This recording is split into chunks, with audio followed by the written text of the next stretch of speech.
welcome to the Big Market Interview powered by Investonomics, an initiative by ICICI Direct. Joining me today is Mr. I.V. Subramaniam, MD, Quantum Advisors. Mr. Subramaniam has over 30 years of experience in the investment management and financial services industry. Since 2005, he has been managing India dedicated portfolio for international client at Quantum Advisors. Welcome, Mr. Subramaniam, and thanks for joining us today. Thank you very much.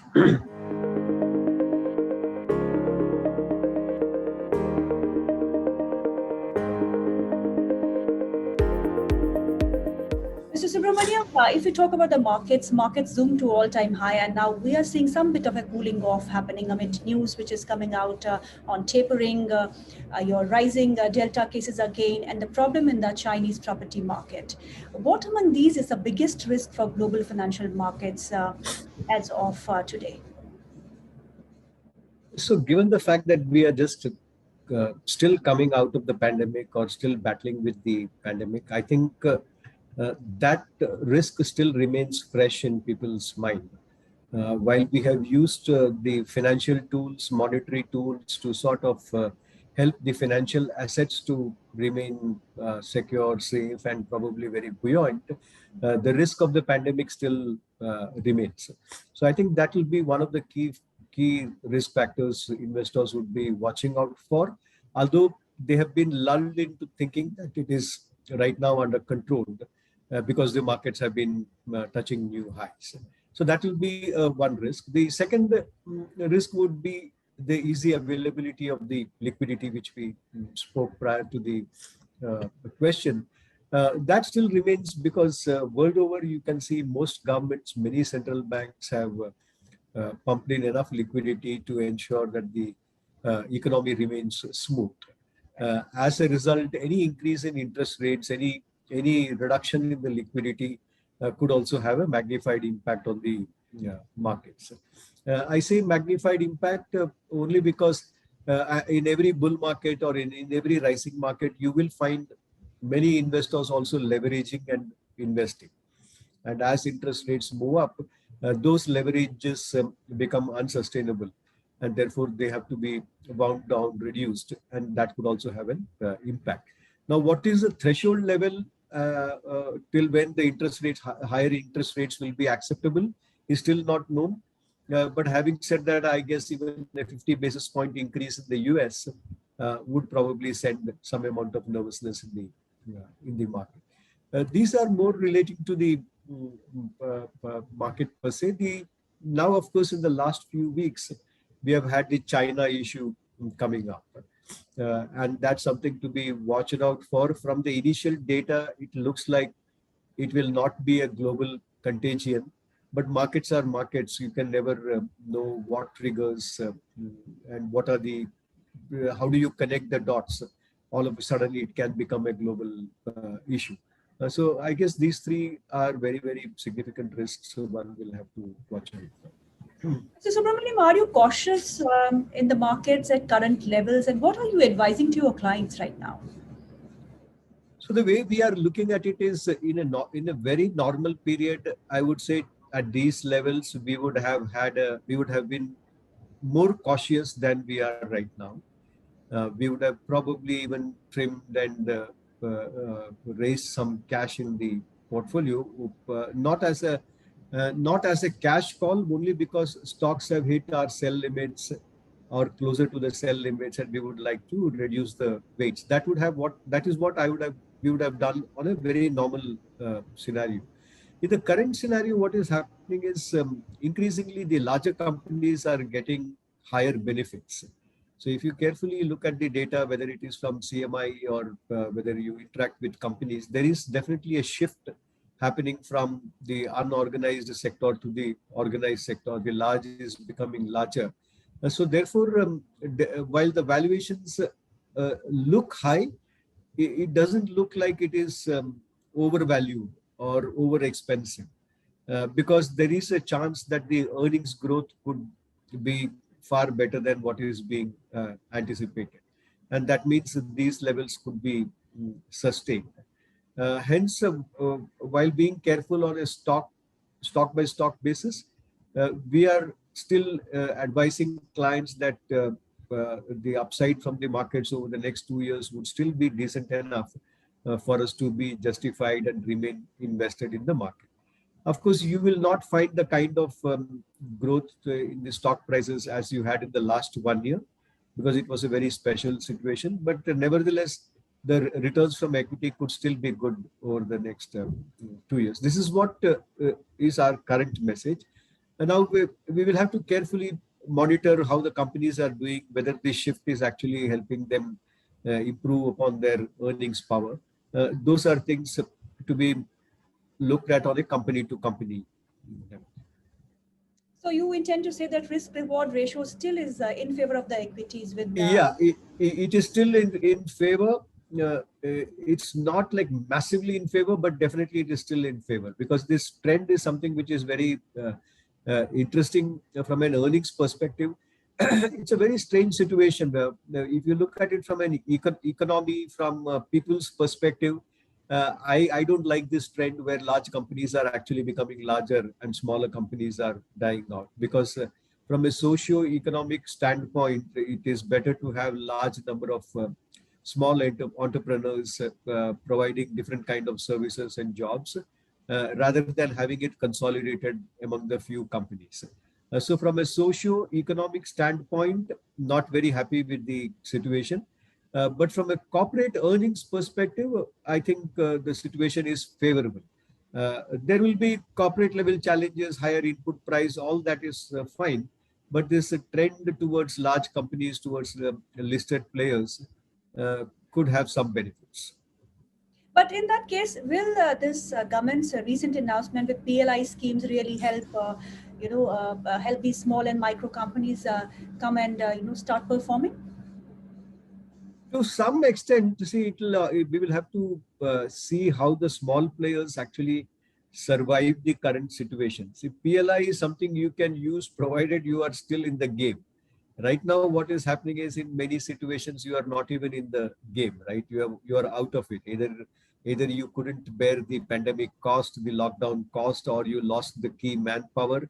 So for you to first priority would be to remain in the business, and then you can take advantage of certain policies. Uh, but yes, those which survived can take some of these benefits, and maybe they will be able to sustain. But definitely, there are a lot of small companies, a lot of small traders, a lot of small service companies which are out of the market. So, and therefore, any policy making on the margin will not help. A completely new kind of policies we will have to see to make them come back into the markets. Mr. Subramaniam, then can we say that the recovery, the economic recovery that we are seeing in the markets of India is not broad-based? Are we on the right track actually? Yeah, so that's it. We are seeing an economic recovery post the pandemic. If you had a chance to travel across some of the cities, not in the city where you are living, but to other cities, you do see a lot of activities have picked up across board.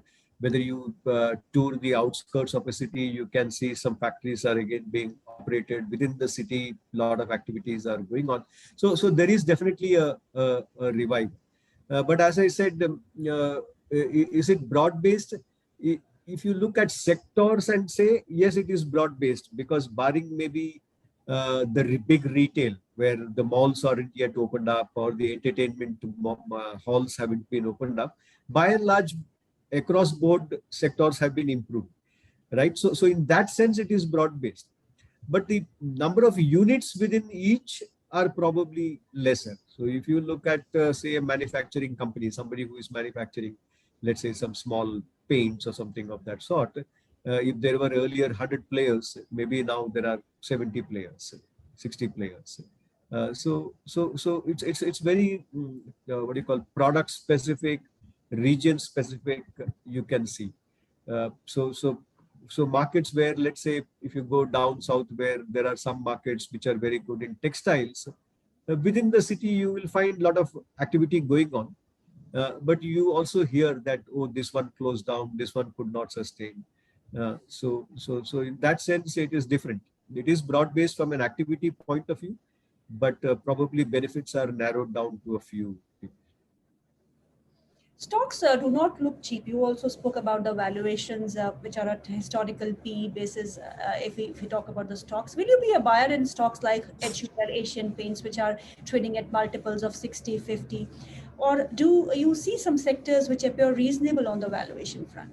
See, I cannot comment on any specific stocks. The way we are looking at it is the interest rates have changed, right? If you look at interest rates right from 2008 onwards, it has definitely come down significantly across board. And therefore, one has to expect that the earning multiples will be higher than some of the historical trends. Now, when you look at the overall market P ratios, it does appear high. But as I said, part of the reason is that we can still justify is because of the higher possibility of an earnings growth coming in by this consolidation. But that's on a index basis. If you look at company specifics, I think there are still some companies which offer reasonably good valuation. The sectors which you spoke of, even in a normal time, the multiples used to be very high. So, as a value investor in the in consumer staples, which is what you alluded to, we always found it very challenging to buy. As a value investor, I could never justify buying at those kind of P ratios, and that logic still remains. It has got nothing to do with the current situation or pandemic. I'm saying over the last many years, we have never been able to participate in the consumer staples purely because of a valuation concerns. So currently, where we are seeing value, we are still seeing value in consumer discretionary, which includes some of the automobile stocks, maybe some of the hotel stocks. You know, hotel is a very interesting situation. They have been the most hard hit by the pandemic, but also consolidation is happening in that segment. And if you look at some of the other countries where post-vaccination, if you look at their economy, the hotels are occupied, the occupancy ratios have just gone through the roof, and the room rates have also significantly increased.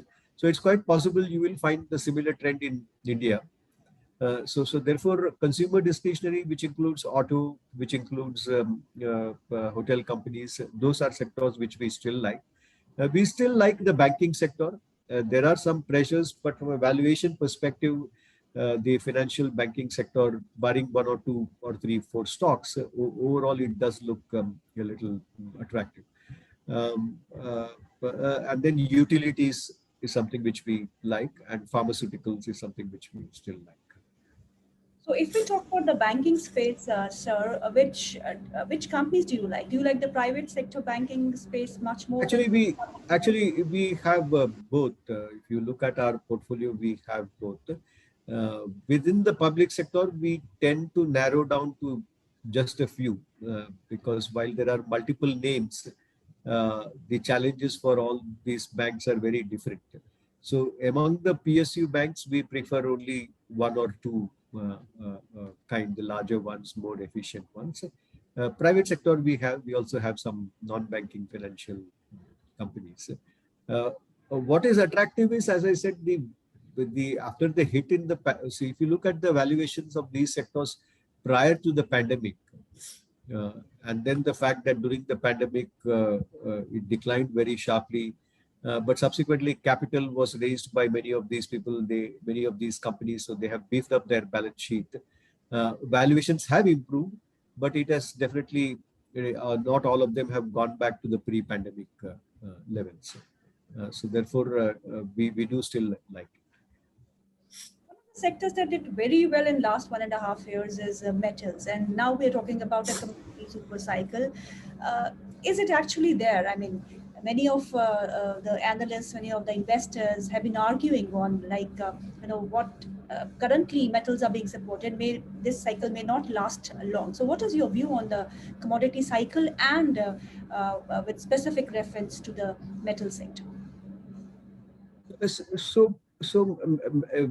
a known fact. We also know that metals are cyclical. It goes through its ups and downs because when the supply comes, comes in large numbers, right? Because you cannot increase the capacity on the margin. While say a demand can increase by 1 ton, but when you put in a supply, you have to put in a supply of 10 tons. So therefore, it brings in a cyclicality. Suddenly, you find a lot of supply compared to the demand. That will keep the cycle a little more predictable. But right now, in the last few years, because the metal prices were low, the capacity expansion haven't been so good in the last few years. Plus the fact that because some of the metal companies have been polluting in certain countries, they have made it harder for capacities to come. So net, all these factors have resulted in lower capacity, while the demand has picked up quite well. Now, the demand has picked up quite well for many reasons, including all the stimulus which governments have given post-pandemic in order to revive the economy, either in terms of infrastructure spending or in terms of making money available easily for people to buy consumer durable products. The demand for metals have gone up, and therefore the prices have significantly shot up. Many well-known commodity analysts have said that this is a super cycle, and my guess is there is no one definition of super cycle. Well, all we can say is it takes time for a supply to come in. So currently, with no supplies coming in so easily, the demand could mean that the prices can remain buoyant. So that's on the company level and the particular sector level. Now you translate it into stock prices, you have to be careful because stock prices have also gone up very, very significantly. So we are not bearish, but at the same time, we are not super bullish. So I would say we are somewhere in between. So we like it, but we don't have significant exposure, but we like it. We still hold on to that. Because what is happening is across board in many of these companies, because the prices are good, the profits are good, all of them have been able to improve on their balance sheet quite significantly. What was a weak balance sheet today has become a strong balance sheet. So those are supporting factors, which is possible. So Subramaniam, how is India positioned and perceived by global investors since you have been closely working and associated with them? So I think from what we hear is it is still a country which people like. It is still a country which people want to stay invested for. I'm talking about the kind of clients we generally interact with, people who are bullish on the very, very long term. In fact, there are times when we seem to be more cautious than our clients. The clients are more bullish on Indian economy than we are. But our job is to always look at the ground realities and tell them that while we are bullish on India, we are also cautious because India goes through these cycles of love-hate relationship with the international investors. And also the fact our economy is very, very different. We are not dealing with one country. We are literally dealing with a number of countries within India. So the challenge of identifying businesses are different. So they like it.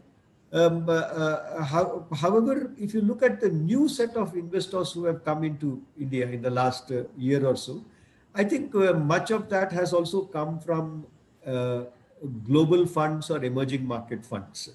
Now, when those kind of investors generally do not come because they love India, but because on a passive basis they have to allocate to certain markets, and the pool of money which they have is large, they have allocated more money to India right now.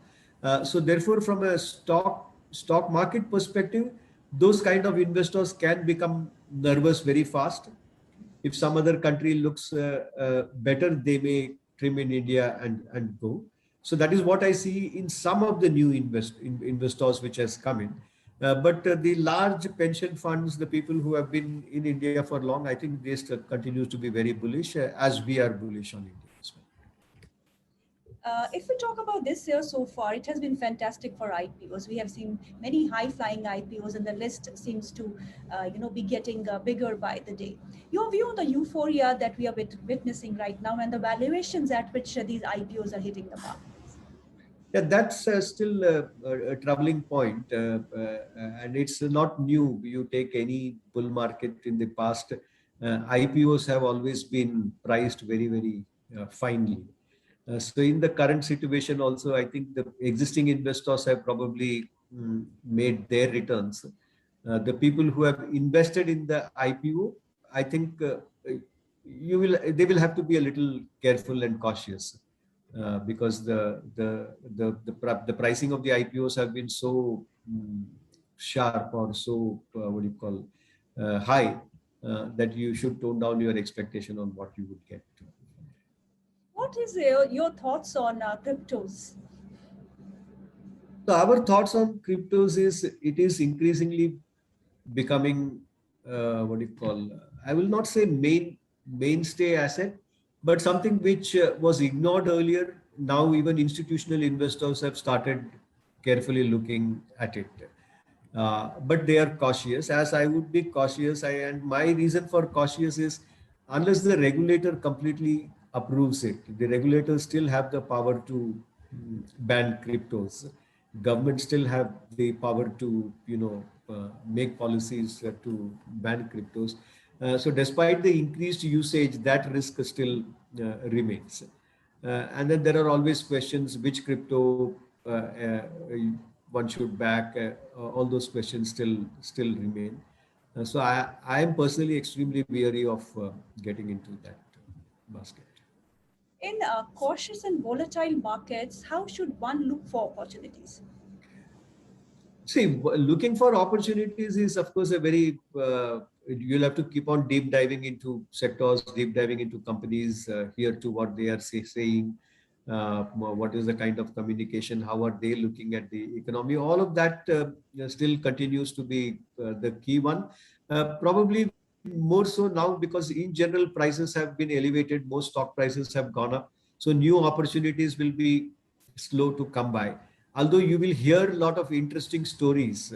And as they say, as Sir John Templeton said, one of the key words you will hear is, this time it is different.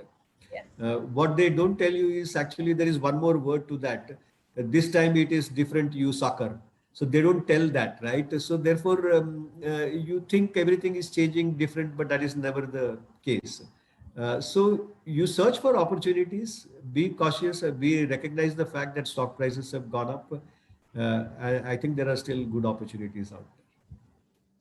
One last question, Mr. Subramaniam. Your advice to the first timers who are entering the equity markets. Lately, we saw a big rush of retail investors entering into stock markets. So your bit of Very, advice. yeah, I will advise them to be very careful, to understand before they get in, uh, to have actually a goal plan as to why are they investing, so that they don't get into this trap of getting in at the wrong time and getting out at the wrong time. I think they should have a clear understanding what are their financial goals and why are they investing in equities.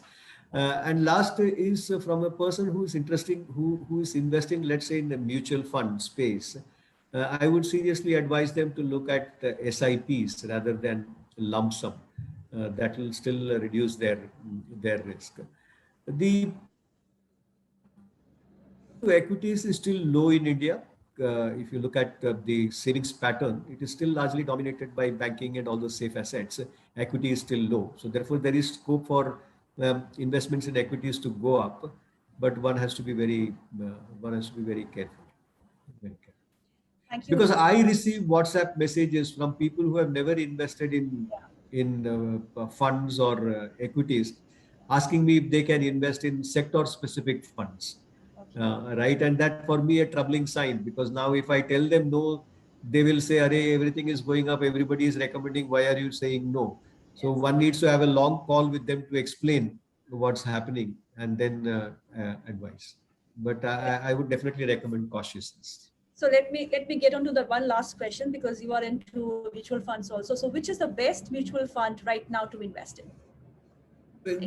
Any Yeah. see, there are a lot of good mutual funds. Just under as an advisor to somebody who advises retail investors, I would say, read the prospectus, understand their history, see if it matches your profile. If you are low risk or you don't like much volatility, choose a fund which gives you that characteristics. Don't choose a fund based on popularity, because it will not match your moods. Suppose you are cautious and you find your funds are extremely volatile, it will cause lot of stress and nervousness. So choose based on history, based on the people behind it, how long have the fund manager been, how many bull markets and bear markets have you seen? Right, last 1 year has been a bull market, but have you seen prior bull markets? Have you seen prior bear markets? Those are questions which are important to answer before you invest in funds. Thank you, Mr. Subramaniam, for your time. It was a pleasure speaking with you. Thank you so Thank much. you. Thank you, Geeti. Thank you.